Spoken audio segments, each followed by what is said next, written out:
The following is a presentation of the Belly Up Sports Media Network. This is Haymaker Combat Sports. Hear it here, coming straight from the source. Only with the real, they ain't here to dress it up. Sweet science, MMA, you can get it all from us. Trust, 5 stars cause it's live. And through the fight game, we can guide ya. Slick talking, putting them in caution. Passing all the goals cause the audio is awesome.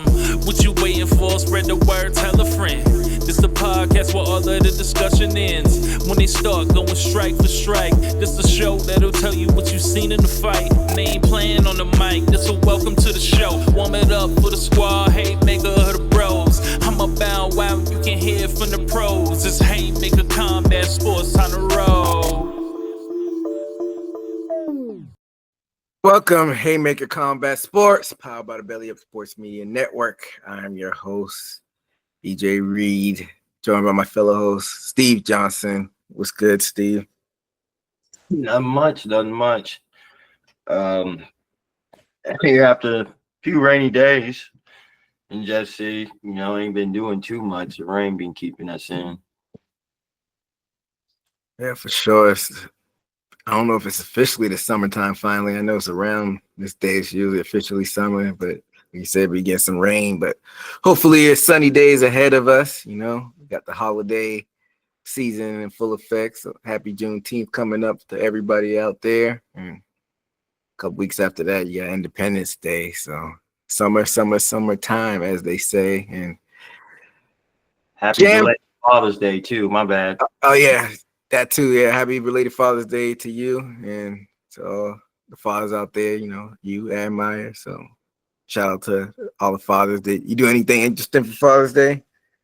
No, not too much. Just went and took the family out and just enjoyed each other, Yeah. You ain't get any pampering? It's supposed to be your day to get all the pampering. A little bit, but it works, at least for the kids. It works for a few hours and back to the regular scheduled program. Gotcha. Yeah, take something that's better than nothing, right? Oh, yeah. Yeah. So, like I said, shout out to all the fathers out there. But, the train of UFC never stops. And, I think last week it started when we did the UFC 316. They had a fight this past weekend. Fight next weekend over there in the Middle East. Then they come back here for International Fight Week. So the train keeps rolling. And, I couldn't let a week pass where I was talking about this past week's fight card because it was a big one. They returned to Hotlanta in Atlanta. I think it's their first time going since 2019 or something like that, pre-pandemic. So that's a big market. I'm surprised it took them that long to get back there. They go to Florida a whole bunch of times post-pandemic, Jacksonville and Miami and Tampa, and they go to Texas, I feel like a good bit. And for some reason, they hadn't been to Hotlanta. Maybe it's something with the site fees or something, but they got back out there and it seemed like a pretty packed car. So I don't know if you saw anything, why it took them so long to get back there. I don't know. We would have to look up 2019 results. Yeah, I would figure they would be good then, but like you said, you wonder why they took so long to come to a very popular city. I would figure these UFC fans all over Atlanta. So yeah, they got money out there. And Kendrick say you run to Atlanta when you need a few dollars. So yeah. I was surprised they don't go out there even more, but I digress. It seemed like a hot crowd. People were out there in the early prelims, and a few things that happened in the prelims, and we'll get to it. Your boy Phil Rowe, welterweight division, defeating Ange Losa.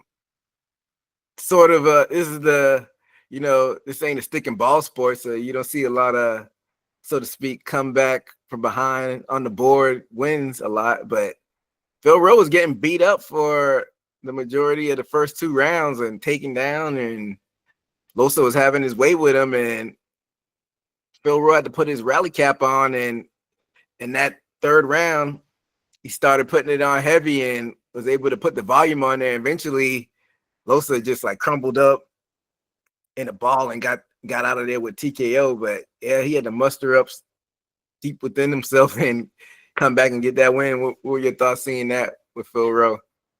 There's just certain fights remind me of certain historical fights, and I know it's a historical fight because they always show it on the highlights on amazing comebacks from the UFC. And if you remember Tim Boetsch against what was that fighter's name? But he was getting his butt whooped with a comeback from behind, and then he got into, buckle down mode, and he hit him with those uppercuts, shovel uppercuts while he's holding his face in, and that reminded me of that fight. Did both do that in the third round? I can't remember. I wish I knew the other guy. Was it the Okami fight? It might have been. It might have been. I'm not too sure, but I definitely know it's Tim Boetsch come back from behind win. It might have been the Okami fight. But yeah, sometimes you got to dig within. I feel like it was another fight more recently, maybe a lighter weight fighters that happened with as well. But yeah, that's why you can, a more recent title fight for somebody we'll talk about with the main event. It happened to Leon Edwards versus Usman. Yeah. Where he had it all done, and they come from behind kick. What Usman say? Headshot. Edwards said headshot. Yeah. He was down and out, but if he got that knockout, he sure spunked himself back up. Another fight, Izzy and Pereira, their first fight. Yeah, Izzy was winning that all four. He won the first 4 rounds, and in the 5th round, he just had a brain fart and fell asleep at the wheel and let him come back. So you were right. Yushin Okami, you were right. Yeah, so it was a Okami fight. So yeah, those are always exciting to see, because sometimes when you're a fan at home watching and you see somebody get behind and you maybe start fiddling on your phone like, I didn't see anything the first 2 rounds or the first 4 rounds. It's academic at this point, and then something like that happens. That's always exciting. So Phil Rowe, he's pretty tall for that division. That's the welterweight division. Where do you see like the upside for him? I see good things. Every time I see him fight, he seems like he's in control. Certain fighters have an atmosphere of a respected fighter in the ring based off their skills. And it seems he gains it, or he might have the size just to maybe have that. But he seems like he maybe need a up in a challenge, maybe. Because although he went through a adversity in that fight, I think that was just he got caught, and he has a style to keep on getting hit, just to gain position. And I think that's when Lasso caught him. But he looked in control the whole fight. As far as Losa goes? His fight in past fights. Oh, for Phil Rowe's past fight. Yeah, my bad. Okay. Yeah, I was surprised to see him get down on the scorecards like that and not being able to defend like he usually does. Maybe it was a different challenge, Losa's always game as far as challenger goes. And yeah, also I want to say Losa may have came in undefeated. So sometimes it's all when somebody has that confidence that might throw you off your game plan, but he was able to get back on track and get the W. That's interesting. It seems like he's faced Neil Magny and he lost to Neil Magny. As far as Phil Rowe goes, they seem like they're like built the same. They got the same type of build. So it's almost like the Spider-Man meme. Those guys facing off of each other. I don't remember that fight That happened 2 years ago too. He made a decision for that. Yeah, speaking of Jacksonville, that was another card that was in Jacksonville, ABC card. So like I said, they love going there. How tall is Magny? Magny's 6'3". Yeah, so it's very similar, built similar, and Phil Rose 6'3". So when the matchmakers did that on purpose, like these black guys kind of look like each other. We'll put them against each other. Yeah. Yeah, shout out to Phil Rose. He was able to come from behind and secure the win. So it'll be interesting to see if he could start cracking, because I want to say he was unranked, if I'm not mistaken. So maybe we come through and crack that top 15 if he strings together like 3 or 4 wins together. Because right now, this is only 1 win. He lost his last 2. Like I said, one against Magny and one against Jake Matthews. And looking at that welterweight division, it seems pretty wide open with Jack Della Maddalena being the champion. Yeah, Phil Rose not ranked in that top 15 even after this. So you got MVP right there at 15, and then Kevin Holland. You know, I don't know if I'll put MVP quite in the gatekeeper because he only had a couple fights in the UFC, but we definitely put Kevin Holland in that gatekeeper position right now. So if I feel where I call somebody like that and see if we can get it cracking, you know. Oh yeah. Holland just came off a win himself last week, so 2 lanky guys in the welterweight division. See, get that cracking, but they might try to give him another unranked guy before they start throwing ranked guys at him. So yeah, we'll see. But sticking with the prelims, we had in the flyweight division, we had Jose Ochoa defeating Cody Durden by KO, and throughout that fight, Ochoa was putting it on him, and then Cody Durden cracked him at like 1 minute and took him down to finish that round out. So Durden was feeling good going into that second round, and at the very beginning of that round, Ochoa cracked him with that left hand and dropped him and finished him off.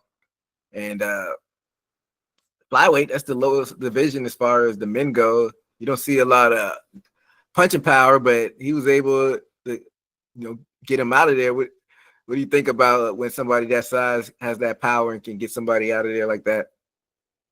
I think it means even more, especially in the flyweight, because the only time the flyweights experience something like that is maybe training with heavier weights. So having somebody your size hitting you that hard, I think that's a hidden factor that might help a lot of flyweights out for that win. I'm trying to think of other people. It seems like somebody that has knockout power always gives people problems in flyweights. Remember when Figueiredo was down there knocking people out? Oh yeah. I'll damn near want to say John Lineker, but I think he was Bantam. He was Bantam. Yeah, he might have had a cup of coffee down there because I think he couldn't cut the weight. But I want to say because hands of stone Lineker. Mm-hmm. Last week we just saw Josh Van go out there and get a knockout. So maybe it's a different breed of flyweights nowadays. Because like you said, you didn't see a whole lot. I mean, we saw Mighty Mouse. He knocked a few people out, but he was just more well-rounded. That's not the first thing you thought of when you thought of Mighty Mouse, but he did have who did he? I remember he flatlined somebody down there one time. It's a dang shame I know her name before his. Olivia's husband. The commentator for the fights, Megan. Jose Benavidez. Not Jose. Yeah, Benavidez. It wasn't Jose Benavidez. It was Benavidez. Joseph Benavidez. Yeah, Joseph Benavidez. I was thinking of the boxer Jose. It's Joseph Benavidez. Did he have knockout power like that though? I haven't looked back at his record. I remember him losing a lot towards the end. Yeah, he lost 3 in a row at the end. Yeah, he's got some TKOs in them. So, but yeah, a lot of them he had a decision. But he has some finishes in there. Yeah, I think that was Mighty Mouse that flatlined him. Yeah, you're right. That was back in 2013. So it's always exciting to see the smaller guys being able to knock people out. Like I said, Josh Van last week, and now this week with Ochoa. But yeah, because if you mix the in, if you start seeing, I mean, we've seen it more. Like I got to go back and look at the statistics with the finishing rate with these smaller guys. It's been happening a lot more lately. So you mix in with the speed, because they like the fastest division. You mix the speed in, and now they're finishing people. Like I would market that. Like I have them headline some of these fight night cards, and next the fight that's happening next week, we'll be previewing next week. You got Pantoja. He's not main eventing, he's co-headlining. But yeah, I would definitely start marketing them, especially we were talking about they don't have any stars. I mean, I feel like this Josh Van kid, you don't want to shoot him too far up the room, but you want to have people that can talk on the mic and get people interested. So I spread the love out and show the flyweight some love. But before we talk about the main card, there's actually a couple things. In the bantamweight, a division right above that, the hometown kid, Malcolm Wellmaker, speaking of knockout power, went out there and flatlined Chris Montino. So that might be on the knockout of the year type highlights, because you saw he like faked with the kick and then went in and like he was like almost kind of from the hip and just boom with the right hand. What do you think about that one? Yeah, it was a beautiful knockout, and I was like, man, this dude looks familiar. I cannot put my finger on it, and I was like, man, this is the dude that took that short notice and had that bright greenish yellow hair. Really? And what was that? Sean O'Malley? Oh, really? Or somebody, and he was beating the crap out of him. That was him, Chris Mutino. Oh, yeah. I thought you was talking about Wellmaker at first. Oh, yeah, Mutino. Yeah, Chris Mutino. That didn't sound familiar. He literally took a beating in that fight, and they just called it out, and they gave it to him. They gave him props because he did have heart. He stood in there. He was getting pieced up. And he still has a job, huh? Yeah. Well, all right. Because he got flatline. Yeah. But yeah, what do you think about Wellmaker after that? He looks like he has skill, and depending on where he's at, I don't think he's ranked. Nah, he's not ranked. Of course not. I see he's only has one fight besides this one too. He definitely has promises. Yeah, like we said, with a lot of those Undefeated too. Yeah, a lot of those smaller fighters, you don't see a whole lot of finishes. But like I said, we got to kind of shake that narrative, because we've been seeing a lot more finishes at these lower weight classes. So yeah, and it seems like he has some charisma on the mic as well. So like I said, you don't want to rush these guys too fast, but when you start putting them on national TV and get more eyes on them, then you got to kind of gradually build them up, but you don't want to build them up too slow when people stop caring about them. So yeah, I'm curious to see what Wellmaker, because that was just nasty. You can't teach that type of power. So yeah, I'm curious to see who he gets matched up with next. But before we get into the main card, some controversy with the featured fight on the prelims. Paul Craig versus Rodolfo Bellato. And 1 second left, they're on the ground, and he was standing, and Craig kicked Bellato, and it was a weird reaction, and there's a lot of controversy online about this. I thought it was like a no-brainer that it was a legal kick that knocked him out, but apparently there's been some backlash online that he flopped and he was faking, but it looked like he was out of it, like he was concussed, like his eyes rolled back, he didn't know where he was. Maybe he's a good actor, but I think they said Anthony Smith went on and said he flopped, and people online have been saying he flopped, and I didn't realize it was controversy until I started reading stuff like yesterday and today. But what are your thoughts on this whole situation?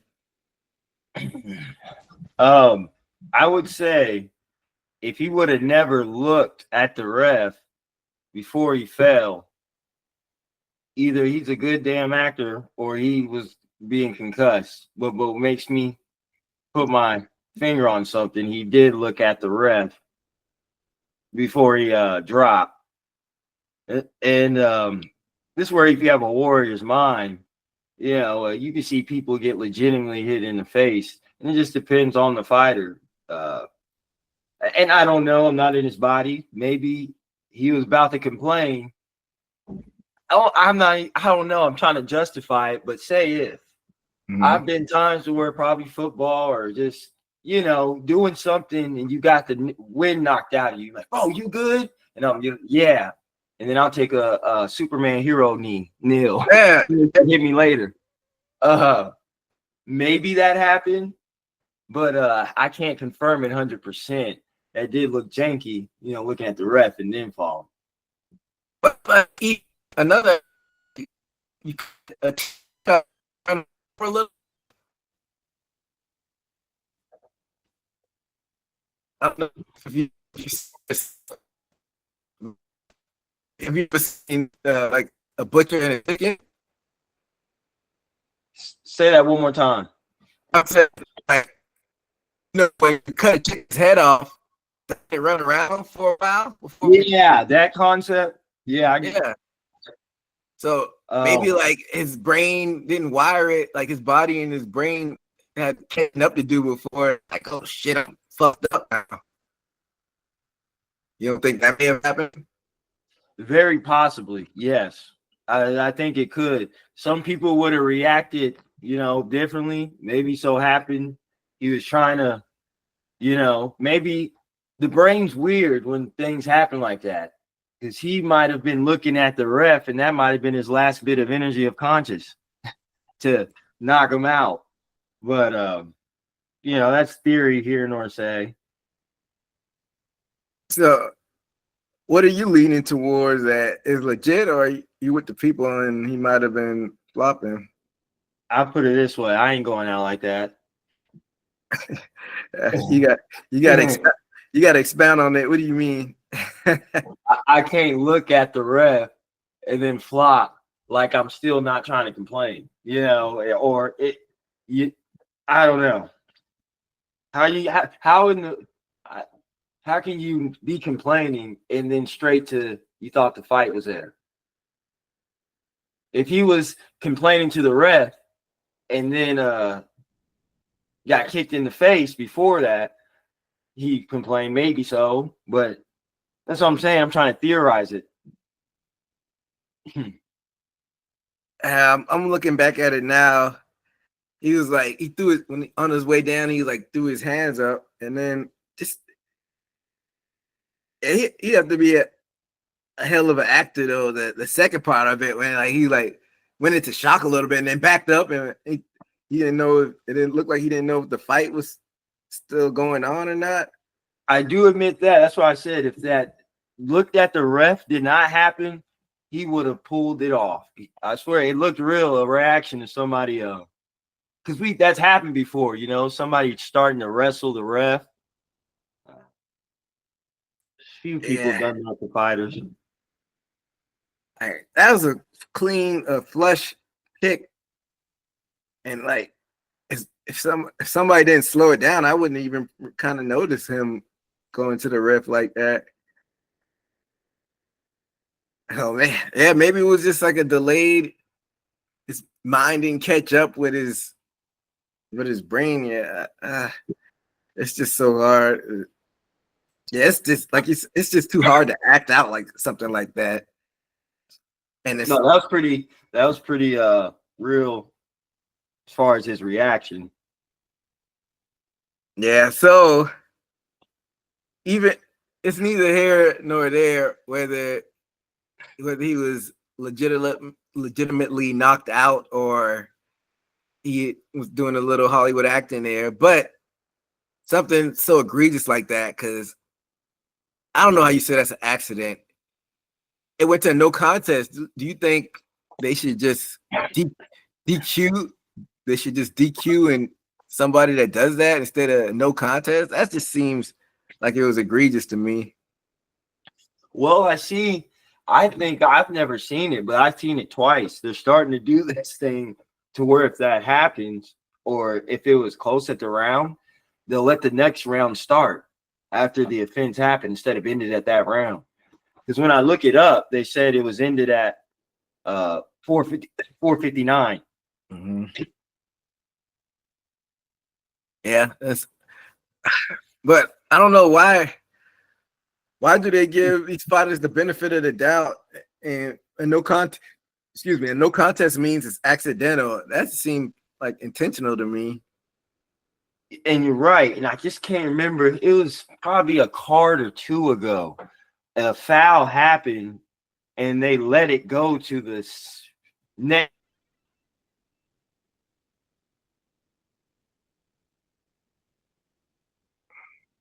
I don't know how they're not being consistent with those type of disqualification. I mean, if it's a foul, even if it has to be on accident, I like how Herb Dean says you have to not protect your weapons, control your weapons.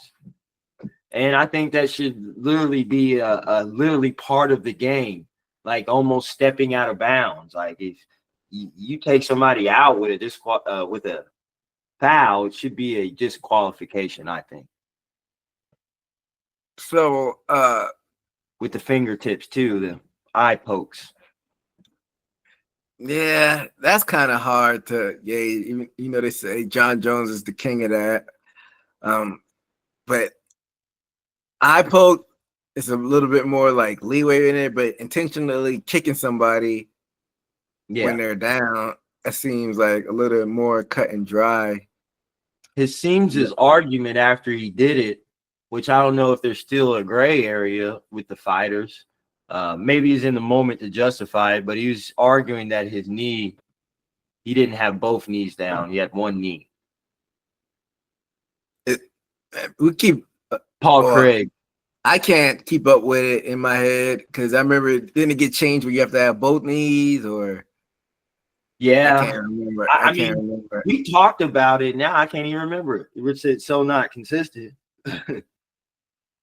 Exactly. Doesn't that matter within state anyway? I mean, is that a universal? Yeah. I don't know if it's unified or state by state. It's still hard to keep up with it. But another high-profile fight where they didn't mess around and did the DQ, and people were mad at it, and it kind of stayed on his resume, and people have been trolling them. What about Aljamain and Petr Yan, where they DQ'd Petr Yan for the illegal knee? There you go, man. What was it? Isn't sometimes they score the rest of the round or rest if there's not a disqualification or a foul that ends the fight or whatever? Don't they score the rest of the fight? Yeah, I can't remember exactly how that works. If Aljamain was up at that point, because I remember it was the first fight was close.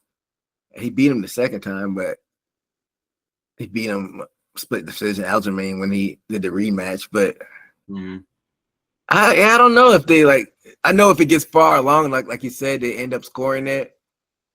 But this one was a DQ, so I don't think they scored it.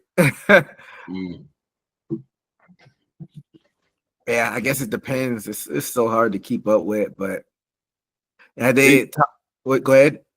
It's a no is they DQ'd or no contest?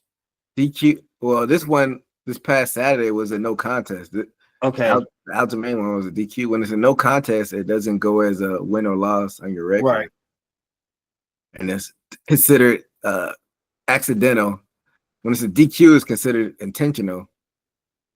Yeah, I thought when you said DQ, I thought you said Paul Craig got DQ. No, that was a no contest. Yeah. I was saying Aljamain or Petr Yan got DQ from Petr Yan.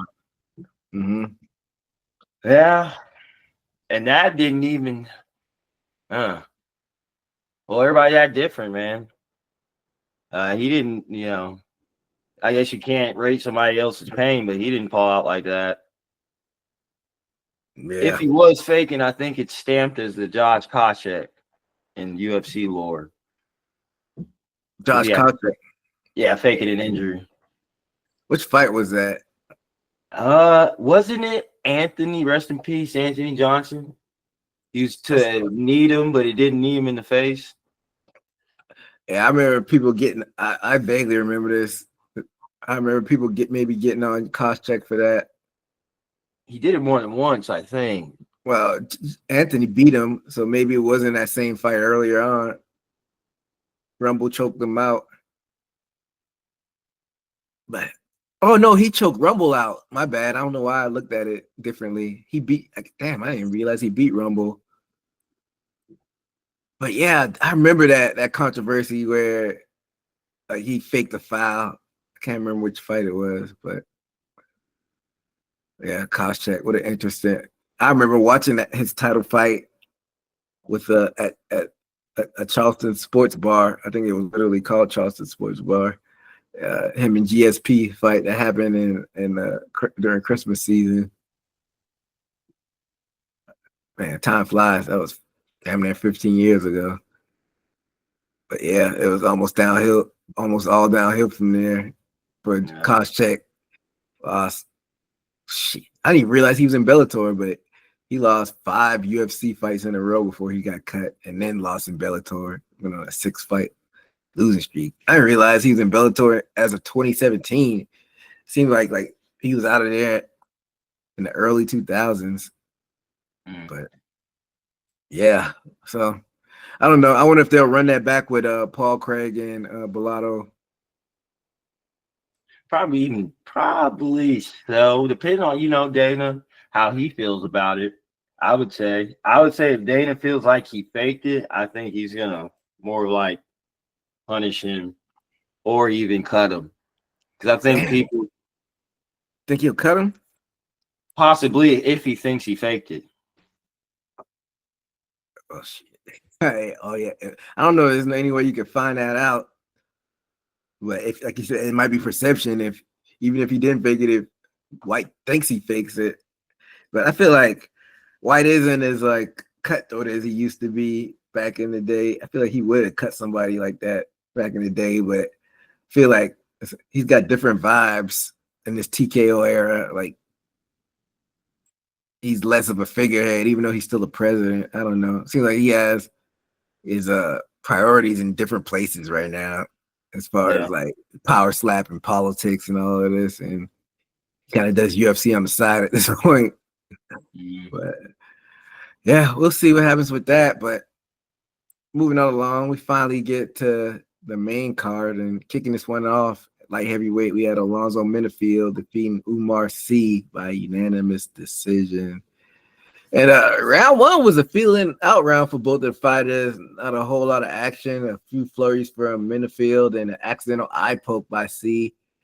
Round two wasn't a whole lot going on there either. And a whole lot of defensive wrestling from Menifield. Sy was trying to get the takedown for most of the round, and Menifield did a whole lot of defending against Sy and got him down briefly towards the end of the round, but Menifield was able to get back up. And round three, not a whole lot going around in that round either. Both guys kind of hesitant, and it was kind of like a sparring round with no combos thrown. That's one punch at a time from each fighters, and I feel like no one really distinguished themselves in that last round, and Menifield ended up getting the unanimous decision. What was your thoughts on this one? Well, I didn't see this fight, but seeing from Minefield, he has I think he was having a little bit of a run, but having his off and ons now. He's a strong fighter. Let's see. I mean, he's one of those guys that he's not I guess I would put him in the gatekeeper status. I mean, he lost to Oberg and Azmat. And Oberg was coming up, and I remember that fight. And it seemed like I mean, that was an elite striker, so you can't get through an elite striker. Plus, Minefield uses a lot of wrestling.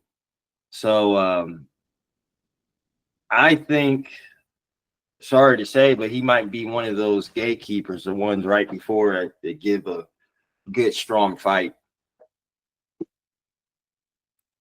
Yeah, I mean, he's got looks like he would be like your champion as far as build goes, but we all know UFC, the muscles don't determine how good you are in the UFC. So he's just one of those guys that like, you can put on the card and people know him, but maybe not expect them to be a champion. So it's all about matchmaking, and 2 in a row, that's nothing to sneeze at, especially on the highest level of the UFC. So we'll see who they get him matched up with in the future. But moving right along in the middleweight division, we had Mansour Abdul Malik defeating Cody Brundage by technical decision. I don't even know what that technical decision. So I don't know why they have it listed as that, but round 1, both guys were pretty hesitant. It's pretty much a sparring round besides a flurry from Malik at the end of the round. And round 2 had more sparring. After the first couple of minutes, though, that second round picked up with the volume, but then it ramped right back down, and both guys started sparring again. And then round 3, it started off with it was like a whole different fight. Basically, it started off with some standing and banging, and Malik caught him with a punch and dropped Brundage, but Cody got back up and they started exchanging. It was like rock 'em, sock 'em. I don't know what got into both of the guys, but both of them woke up, and that's third round's pretty exciting. And then Malik dropped Brundage with a knee, and it looked like it's about to happen, and it looked like he's about to finish him off with some ground and pound. But if you look back on the replay, it was that inverted headbutt. So they went to the judges' scorecard, and Cody couldn't continue, so it went to the judges. So that's where the technical decision comes from. I was like, what? Where did the technical decision come from? But that's where it came from, and Malik was able to get the win. What do you think about that controversy towards the end? I think it was crazy. When I first saw it, because when they were running it, the camera was to their back. So when he kneed, I thought it was in like the chest area, or he got him in the body, and really didn't know what got him down. It looked, even the commenters said it didn't look enough to where he should have fell, like something would have happened, or it looked awkward. And like you said, that replay, I mean, if people ever hit their head or just bumped it really hard, or even headbutting somebody in a sport, man, that can reset your factory settings for a second. And I bet you just dropped, Yeah, that headbutt was nasty, actually. I'm surprised he didn't get cut open from it. Yeah, so that's where, that's accidental. I don't think you could purposefully headbutt somebody, but that looked like a total accident. And I think, in that social circumstance, like you said, we couldn't really think off the top of our head, but that's a circumstance where if something like that happens, then you go to the scorecard since they were already 3 rounds in. And at that point,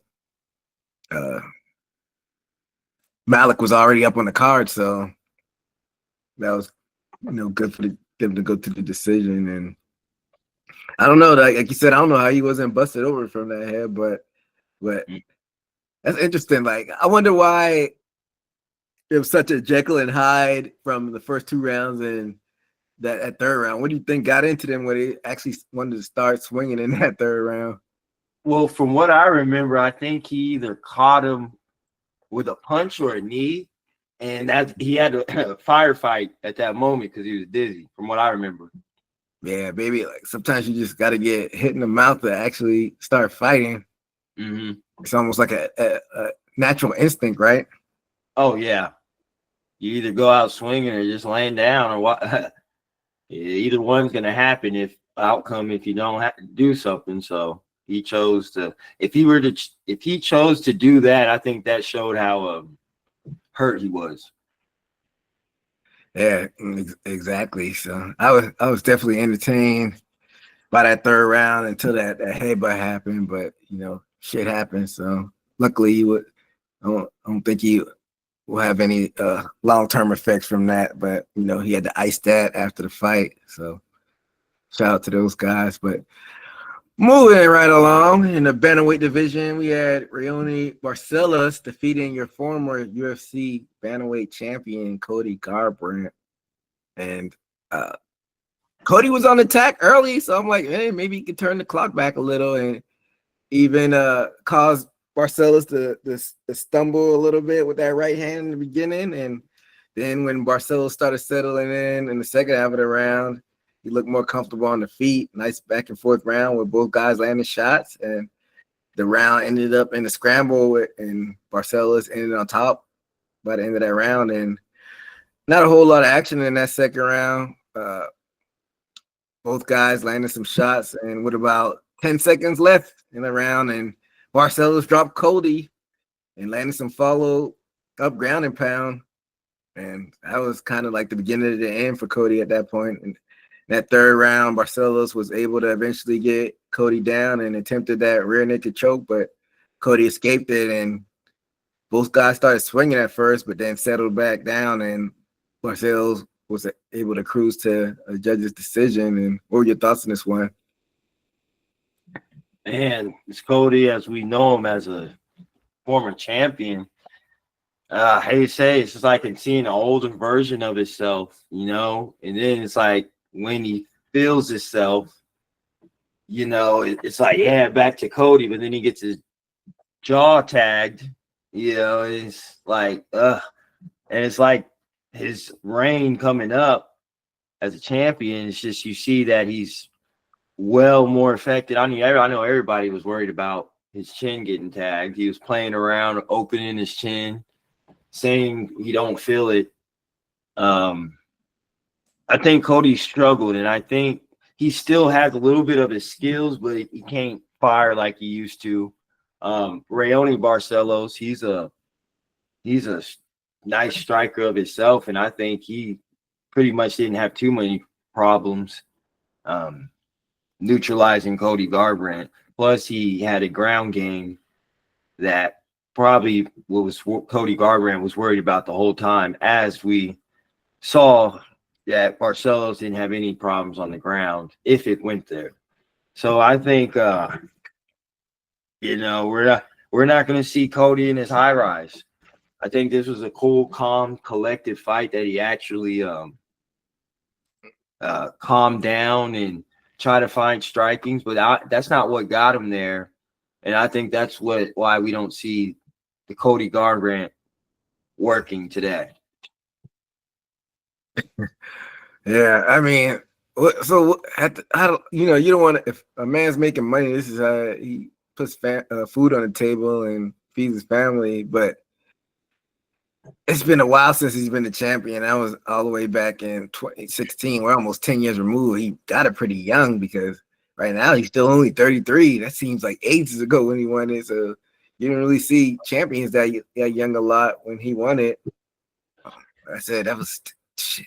He was 24 when he won the belt. That's crazy if you think about it. I don't know. John Jones was probably like maybe the only. He might have been like the second or third youngest champion ever if you think about it. So he might have been 25. He's born in 91, but close enough. Yeah, but we're far removed from those days. Looked like he was kind of on like a resurgent when he knocked out Kelleher back in 2023 and Trevin Jones, but now he's on another 2-fight losing streak. So I know they're probably not going to cut him, but like, what is he fighting for at this point? Like, what do you see as far as future? Well, it's crazy. I mean, it's not like they're not throwing him opportunities. His last fight before was Figueiredo, and that was a and that was a recent fight or a recent champion transitioning. He only had a few fights, so that was a prestige fight he couldn't even capitalize on. And Barcelos, he was on the rise, but I think he got knocked out on his way trying to get to the top. But Barcelos in the UFC community, I feel, is known, and you can't even take somebody that's so to speak, a gatekeeper. I think Cody gonna just do fights and then work his way on out on maybe a legacy fight. What would you put him in for a legacy fight like against? Things just he probably wouldn't do it. And of course, Dominic Cruz, but it's probably not gonna happen. I mean, I don't know if he's getting older, but TJ Dillashaw. Dominic Cruz retired, so that's probably why we want to see that one. Yeah. TJ Dillashaw, I don't even know if he's still employed by the UFC, but that'd be interesting. Their rivalry they had back in the day. He's not. Yeah, Dillashaw's not in the UFC anymore. So the only thing interesting would be that's if Sean O'Malley can get back to the top, which good luck. Cody Garbrandt and Sean O'Malley, but that's too high. Well, and it's interesting that you brought that up because that brings me to my next topic. Sean O'Malley was taking a look at this fight this past weekend, and he had some comments about Cody Garbrandt. Actually, he was watching the fight on Saturday, and he said, he was talking to Ariel Helwani on the show. He said, you know what was annoying? He said when he saw Cody Garbrandt with his hair braided and he got those face tattoos, he was like, fuck, that's how people see me. He said it was just so embarrassing. He said I was like, oh God, I need to get a new look. He's like, I was like, holy shit, that was an eye opener. I was like, God damn, that's how people look at me. It was embarrassing. You know what? That's a boss move considering his loss. That was a self-humiliation diss. He pulled Eminem. 8 Mile. Just myself. So what you can say about me? But I'm looking at their photos side by side, and I don't know. I'm gonna see if I can even share my screen with you really quickly. It's been acting weird. Me, honestly, I wasn't used to seeing Cody Garbrandt. Woo, yeah, I can see what he's saying. So you see them lined up. For people watching the video on YouTube, you should probably be able to see this as well. But yeah, look at them side by side. Yeah, we got your little brother. yeah. Sean look. I don't know who's older. I think Cody's a little bit older, but yeah, Sean look like he could be brothers in that one. Did I want to say? Did Cody always have those face tattoos? I think he may have had a small one, but that Joker one, I don't think he had that. Yeah, so yeah, it's funny. Like you said, he 8 Mile himself, B-Rabbit. But yeah, I mean, like you said, I think it's just gonna have to be fun matchup for Cody at this point because he's not gonna be in bantamweight contention, and even if he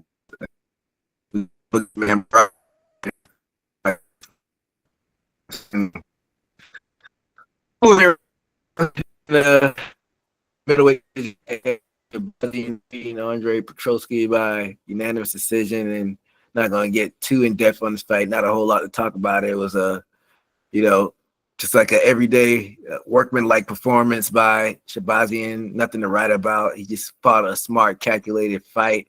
Didn't do anything to stand out, especially being on ESPN. And I know you didn't get a chance to watch this fight, but looking at a guy like Shabazian, I mean, like, what's even like an upside for him? He's in that middleweight division, not a dominant champion from what we've seen so far with DDP.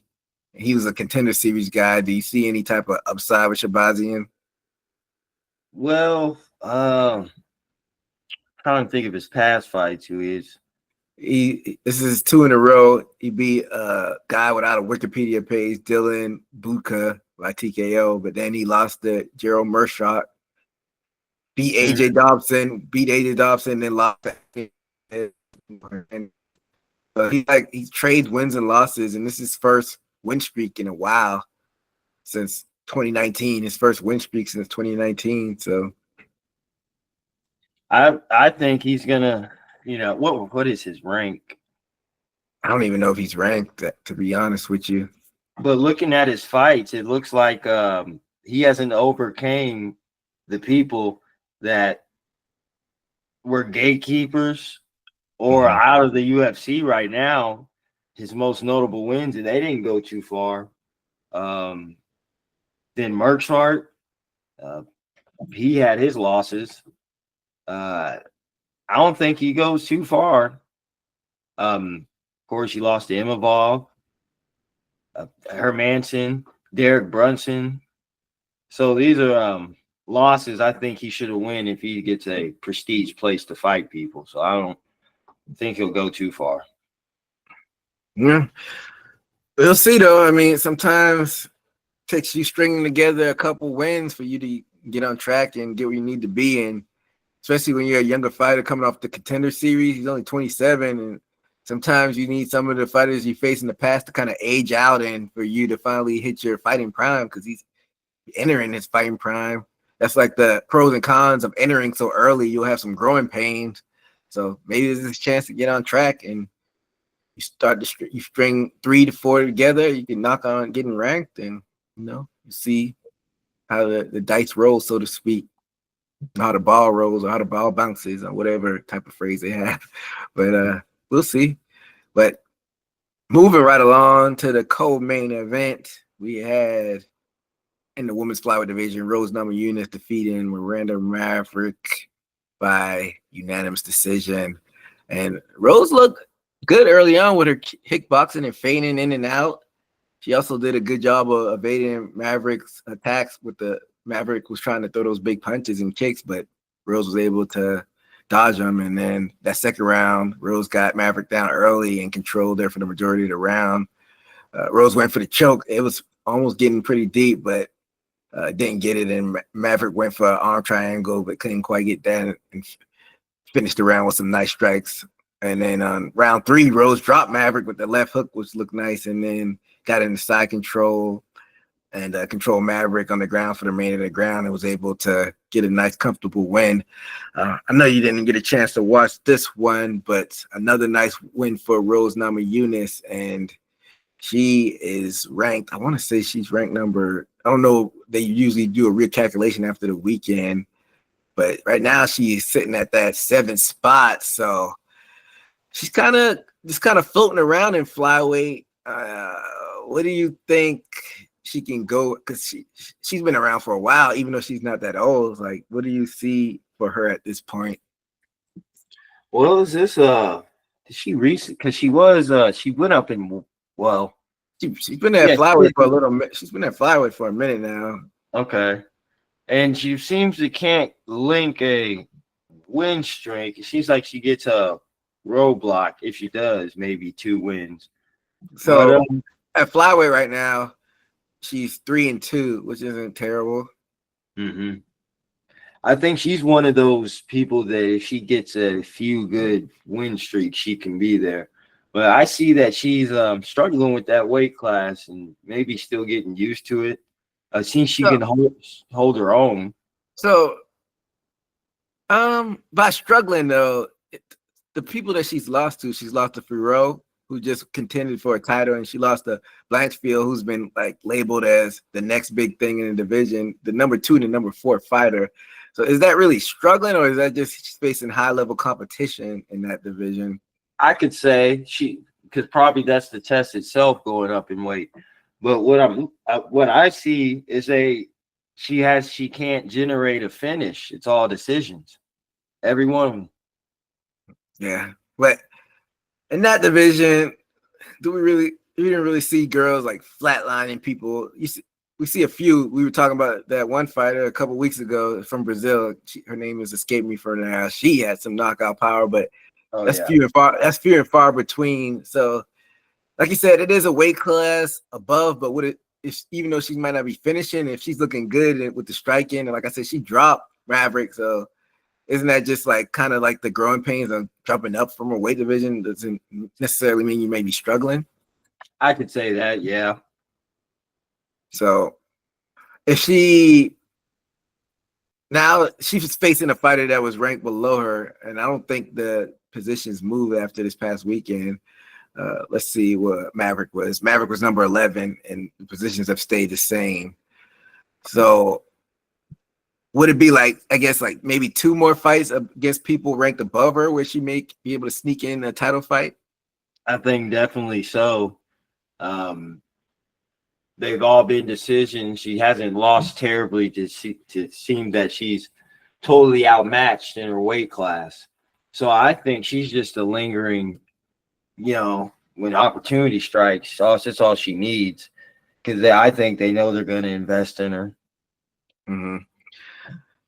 My conspiracy theory is, do you think the UFC kind of forced her to go to that division? Because I don't know why she even left strawweight, because she was a champion there. She lost in that one of the worst fights in UFC history against Esparza in their rematch. This was back in 2022. But you see the champion, Zhang Weili, or Weili Zhang, she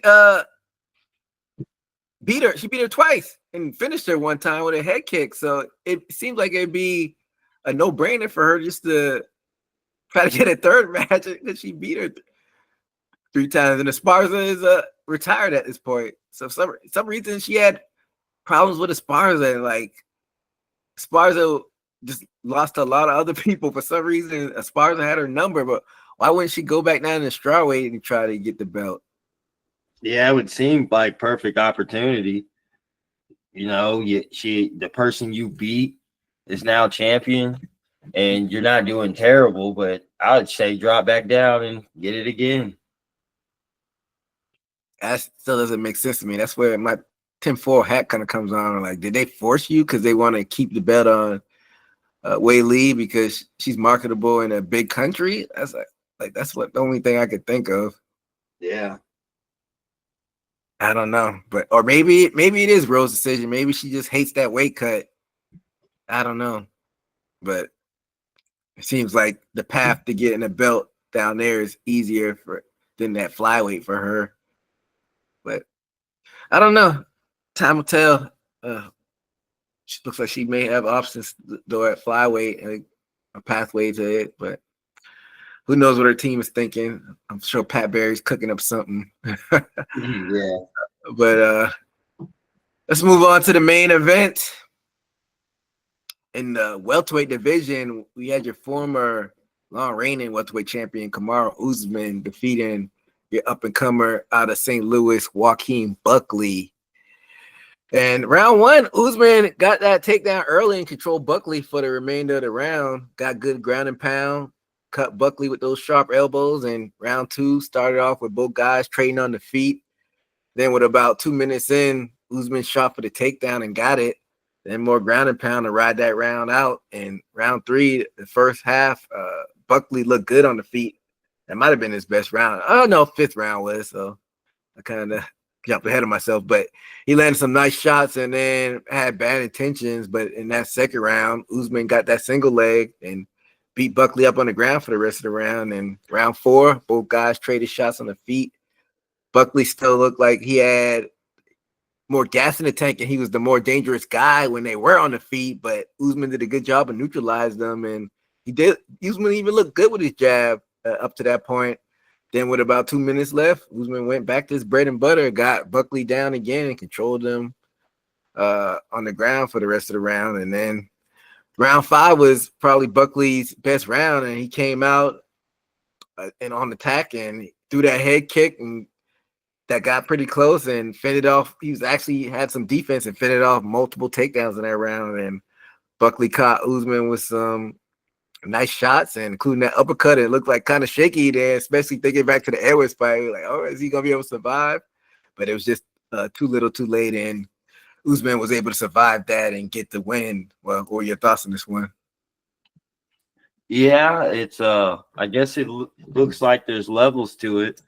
Coming from a veteran, that looks like he still got it and can still linger in that area of probably potentially coming back.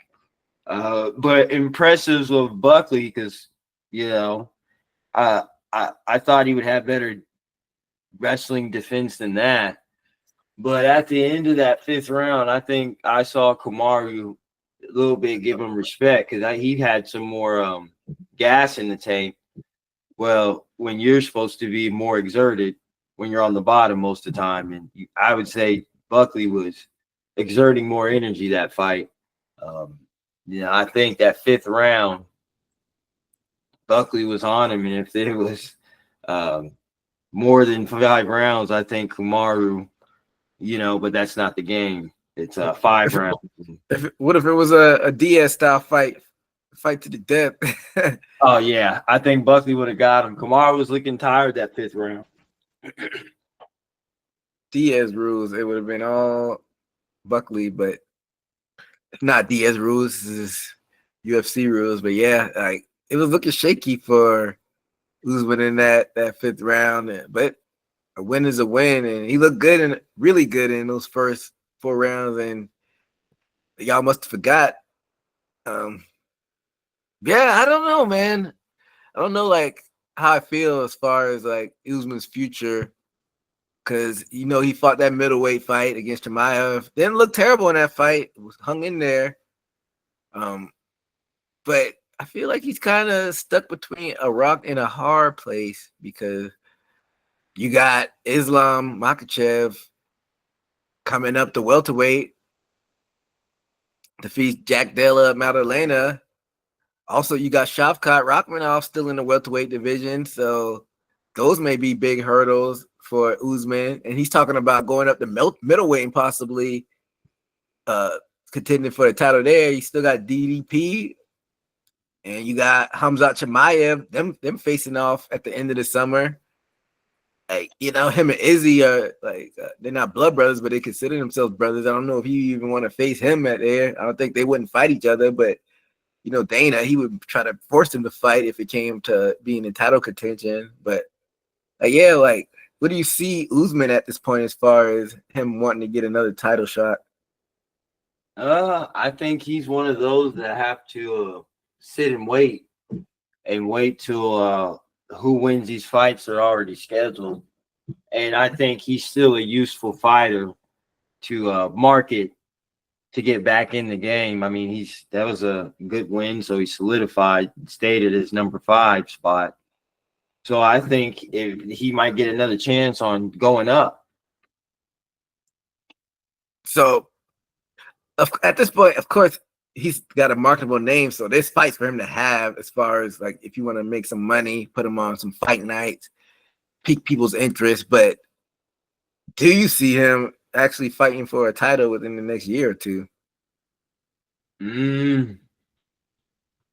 Well, and welterweight champ is Jack Della Maddalena. Atlanta. That might possibly because Kamaru's wrestling might outdo Maddalena's style. I agree with you, but like Maddalena might not be the champion for that long. What if Islam gets the belt? You think Usman would match up well with him? Even a Shavkat, like those two, you don't think Usman would have issues with both of those guys, Shavkat and Islam? Most definitely.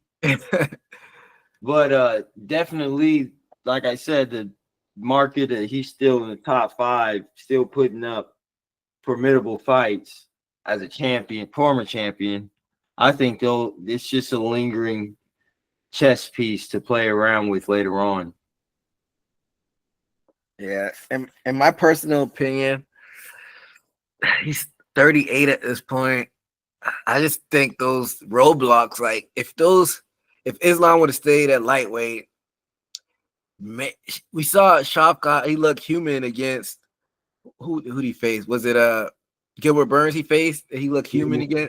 Oh, it was Machado Gary. It was Machado Gary. He looked human against Machado Gary. So you never know, especially with Usman. He's got that wrestling. That's the great neutralizer. I don't know. I still view, even though Shavkat had that fight against Gary, I just some reason he's still the boogeyman in my eyes in that division. But like we said, it might have been level of competition because up until that Gary fight, we were saying like his resume was kind of shaky. Mm-hmm. So I don't know, man. Like I just think those roadblocks might get in Usman way, and then looking at the middleweight division as well. I think I would like that matchup between him and DDP, but like I said, DDP's got that matchup against Hamzat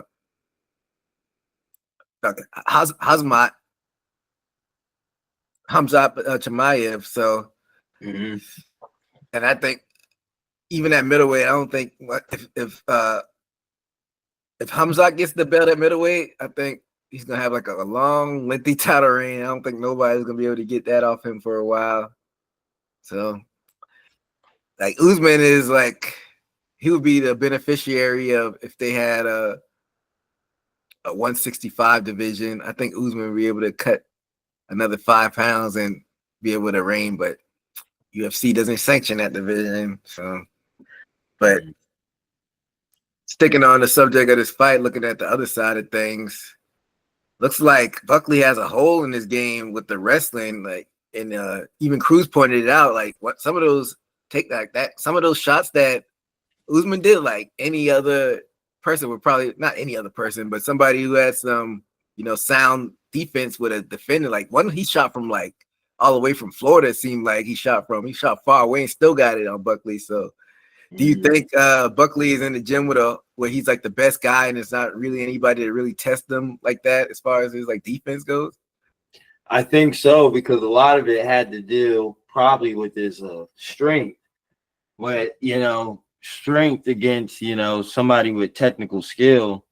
Like you said, he was getting some takedowns that through time we've been seeing his past fights. I'm like, damn, I didn't think he would get taken down that many times so easily. Where we were seeing him with not Cody Garbrandt. What's his name? Who Buckley fought? Usman fought. Who Kamaru? No, Buckley. No, my bad. Buckley fought. Colby Covington? Colby Covington, yeah. And it seemed like he was doing his job on the wrestling part, and it just like it fell apart with Kamaru. I don't know what happened. Well, we saw Usman beat Kobe twice, so maybe Usman is just that on another higher level than Kobe, and maybe Kobe's a shell of himself. But yeah, like, for him so those first 4 rounds, he finally was able to end the 5th round, but maybe that's because Usman was getting tired. So it seems like I think Buckley trains out of St. Louis. Maybe he needs to branch out. Maybe he doesn't have to leave his gym, but maybe he needs to collaborate. I know out there in Milwaukee, they have Rufus out there. Maybe he needs just to branch out and collaborate with some gyms as far as that goes, because there's wrestlers on that in the welterweight division, middleweight division, lightweight. Those are like sharks as far as wrestlers go. So if he wants to vie for a championship, he definitely needs to fix that hole in his game. But before that, Buckley was on like a hell of a winning streak. He had 6 fights he won in a row, so he was like knocking on the door, maybe sneaking in a title contention. And where does he go from here?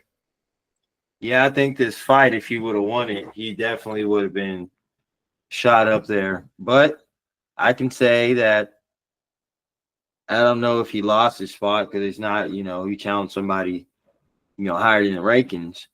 But I think maybe this was a style matchup. Maybe he needs to, around that area, get maybe 2 or 3 more fights, and I think he'll be right back in title contention. I mean, because he's a dominant fighter.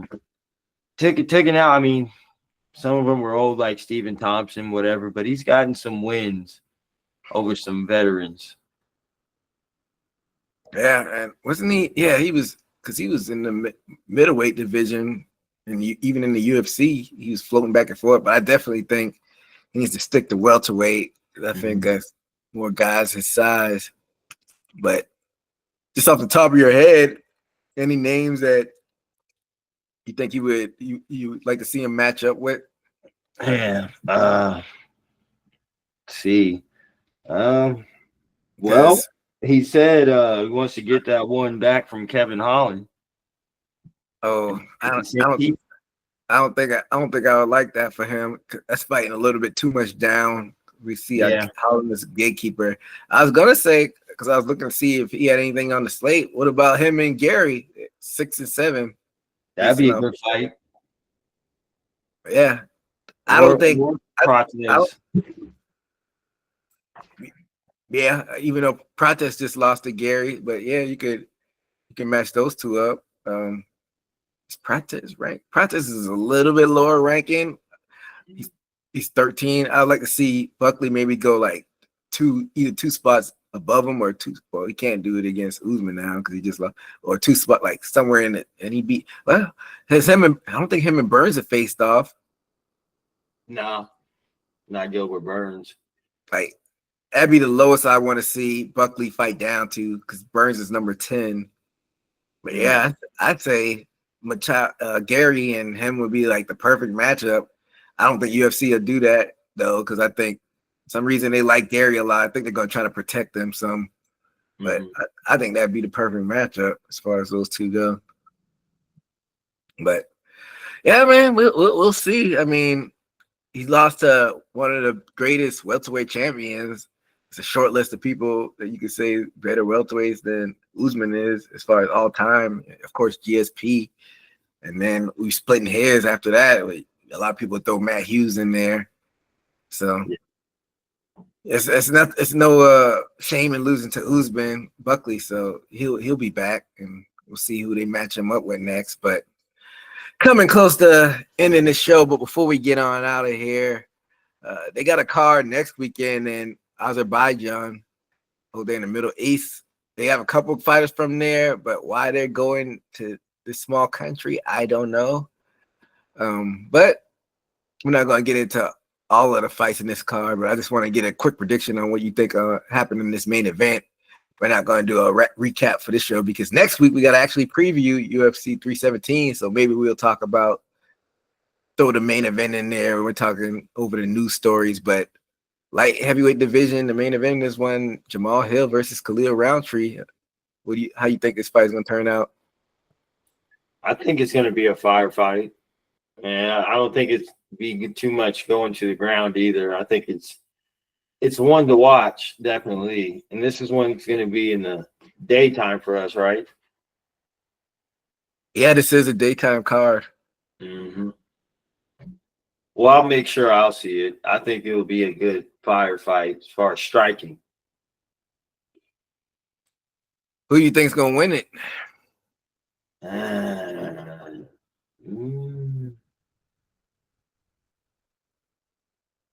I want to say Jamal Hill, but Khalil, still, I guess for surviving whatever Pierre.